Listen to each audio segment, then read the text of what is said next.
자, 여러분 안녕하세요. 경제학장 박사입니다. 흔히들 시장은 만능이다. 보이지 않는 손이 모든 걸 해결해 준다고들 하잖아요. 근데요, 그 완벽해 보이는 시장이 때로는 큰 실수를 저지르기도 합니다. 바로 그때 우리가 마주하는 게 시장 실패라는 현상인데요. 오늘은 바로 그 시장의 빈틈, 그 흥미로운 이면에 대해서 쉽고 재밌게 한번 파헤쳐 보겠습니다. 바로 시작하죠. 아주 좋은 질문이에요. 우리 대부분이 경제학 처음 배울 때 그렇게 생각하죠. 애덤 스미스의 보이지 않는 손이 마치 마법 지팡이처럼 모든 걸 알아서 착착 해결해 줄 거라고 믿습니다. 그런데 정말 그럴까요? 오늘 저와 함께 그 보이지 않는 손에도 사각지대가 있는지, 그 손이 놓치고 있는 건 없는지 한번 샅샅이 살펴보도록 하겠습니다. 오늘 우리가 함께 떠날 여정의 지도입니다. 첫째, 시장이라는 영웅이 얼마나 대단한지 먼저 한번 보고요. 둘째, 그 영웅이 왜 실수를 저지르는지 시장 실패의 정체를 밝혀낼 겁니다. 셋째, 그 원인들을 구체적으로 파헤쳐 보고요. 넷째, 이 문제를 해결하러 등판한 구원투수, 정부는 과연 완벽할지 그 반전까지도 함께 살펴보겠습니다. 마지막으로 핵심 정리까지 깔끔하게 해드릴게요. 자, 그럼 첫 번째 이야기부터 시작해 볼까요? 시장을 비판하기 전에 우리가 먼저 해야 할 일이 있습니다. 바로 시장이 얼마나 대단한 일을 해내는지 그 공로를 제대로 인정해 주는 거죠. 일단 칭찬부터 하고 시작하겠습니다. 네, 이준구 교수님 교과서에 나오는 이 구절이 시장의 역할을 아주 잘 요약해 주고 있어요. 경제의 최종 목표는 크게 세 가지입니다. 첫째, 자원을 똑똑하게 나눠주는 것, 즉 효율성. 둘째, 그 결과를 공평하게 나누는 것, 형평성. 셋째, 안정적으로 꾸준히 성장하는 거죠. 시장은 이 어려운 미션들을 정말 놀라울 정도로 잘 수행해 왔습니다. 특히 누가 뭘 원하는지 귀신같이 알아채서 필요한 곳에 자원을 착착 배달해주는 그 능력, 이건 정말 타의 추종을 부러워하죠. 하지만 바로 이 문장이 오늘 강의의 핵심입니다. 시장을 정말 열렬히 사랑하는 사람조차도 시장이 완벽하지 않다는 사실, 즉 문제점이 있다는 건 감히 부정하지 못한다는 거죠. 자, 바로 이 지점에서부터 오늘의 진짜 이야기, 시장 실패가 시작됩니다. 좋습니다. 그럼 그 대단한 보이지 않는 손이 저지른다는 실수, 시장 실패가 대체 뭘까요? 용어가 좀 어렵게 느껴질 수 있는데 개념부터 확실하게 잡고 가봅시다. 시장 실패. 말이 좀 어렵죠? 아주 쉽게 풀어볼게요. 그냥 시장이라는 내비게이션을 믿고 맡겨놨더니 사회 전체가 봤을 때 엉뚱한 목적지에 도착해버린 상황이에요. 꼭 필요한 곳에는 자원이 너무 적게 가고 별로 필요 없는 곳에는 너무 많이 가는 거죠. 한마디로 이건 좀 아닌데 싶은 결과가 나오는 상태.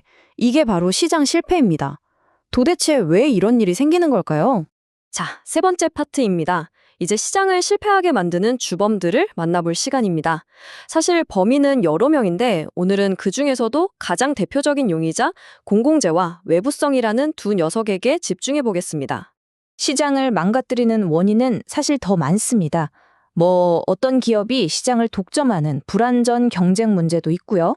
또 정부가 한쪽에만 쏠려 있는 문제도 있죠. 하지만 오늘은 우리 일상과 가장 가깝고 또 가장 직관적으로 이해하기 쉬운 두 가지, 바로 공공재와 외부성에 특히 주목해서 살펴보겠습니다. 첫 번째 용의자, 공공재입니다. 한번 생각해 보세요. 국방, 치안, 밤길을 밝혀주는 가로등, 우리 모두에게 꼭 필요하죠. 근데 이상하게도 기업들한테 이걸 만들어 팔라고 하면 다들 고개를 절레절레 흔듭니다. 대체 왜 그럴까요? 그 비밀은 바로 공공재만이 가진 아주 독특한 두 가지 성격이 숨어 있습니다. 자, 이 슬라이드에 별표 5개, 공공재를 이해하는 핵심 DNA, 바로 비경합성과 비배제성입니다. 비경합성은 뭐냐면 내가 쓴다고 해서 다른 사람이 못 쓰게 되는 게 아니라는 뜻이에요. 제가 이 가로등 불빛 아래 서 있다고 해서 여러분이 그 불빛을 못 보는 건 아니잖아요? 사과처럼 제가 먹어버리면 없어지는 거랑은 다르죠. 그리고 진짜 문제는 이 두 번째 특징, 비배제성인데요. 이건 쉽게 말해 돈 안 낸 사람을 막을 방법이 없다는 겁니다. 세금 안 냈다고 해서 전쟁 났을 때 그 사람 집만 쏙 빼고 지켜줄 순 없잖아요. 바로 이겁니다. 바로 이 돈 안 낸 사람을 못 막는다는 성질 때문에 아주 고약한 문제가 생깁니다. 바로 무임승차 문제죠. 다들 속으로 이렇게 생각하는 거예요. 에이, 내가 굳이 돈 안 내도 누군가 만들어만 주면 공짜로 쓸 수 있는데 뭐. 그럼 기업 입장에서는 어떨까요? 돈 낼 사람, 안 낼 사람을 골라낼 수가 없으니 이윤을 낼 수가 없죠. 당연히 만들 이유가 없습니다. 결국 사회에 꼭 필요한 국방이나 치안 같은 서비스가 아예 안 만들어지거나 만들어져도 턱없이 부족하게 되는 거죠. 이것이 바로 공공재가 일으키는 대표적인 시장 실패입니다.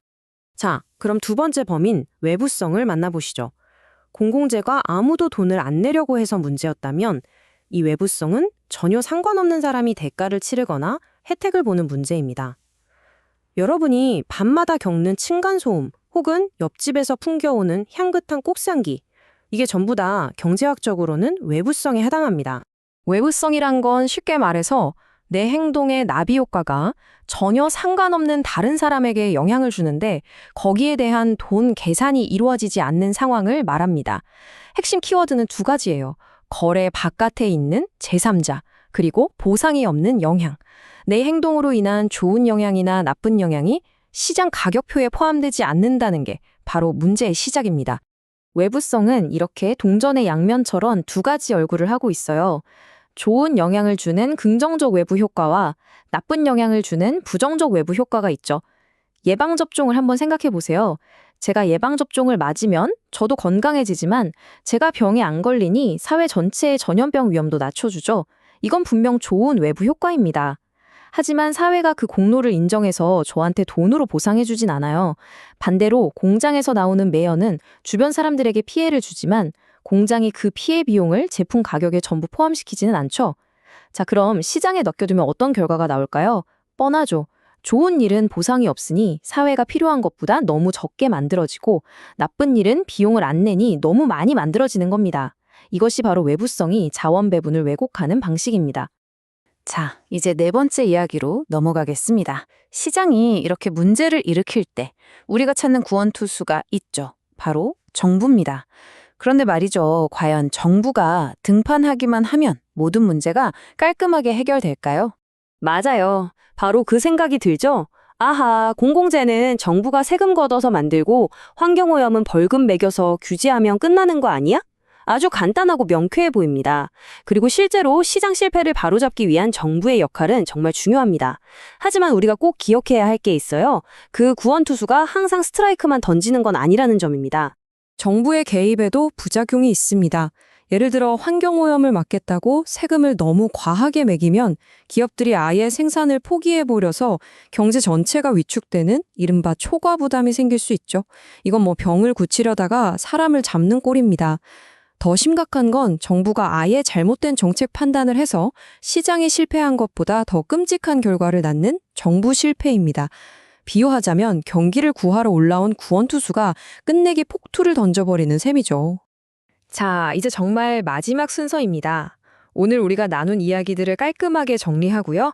이 모든 고민의 본질, 바로 시장과 정부 사이의 그 아슬아슬한 균형점에 대해 생각해 보면서 마무리하겠습니다.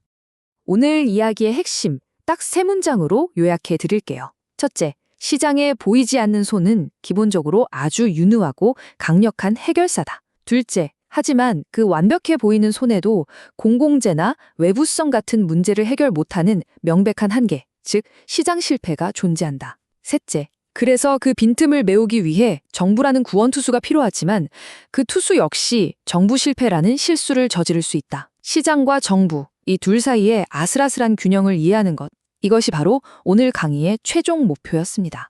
자, 마지막으로 여러분께 재밌는 질문 하나 던지면서 마무리하겠습니다. 우리가 매일 공짜로 쓰는 유튜브나 인스타그램 같은 서비스들 있잖아요. 어찌 보면 돈 안 내고 누구나 쓸 수 있다는 점에서 공공재의 특성도 좀 보이는 것 같고, 또 내가 올린 콘텐츠나 댓글이 다른 사람들에게 영향을 주니까 외부성도 분명히 존재하는 것 같아요. 과연 이런 새로운 플랫폼 서비스는 오늘 우리가 배운 시장 실패라는 개념으로 어떻게 설명할 수 있을까요? 정답은 없습니다. 오늘 배운 개념들을 적용해서 한번 깊이 고민해 보시면 정말 흥미로운 생각들을 많이 하실 수 있을 겁니다. 지금까지 여러분의 경제 멘토, 경제학장 박사였습니다. 감사합니다.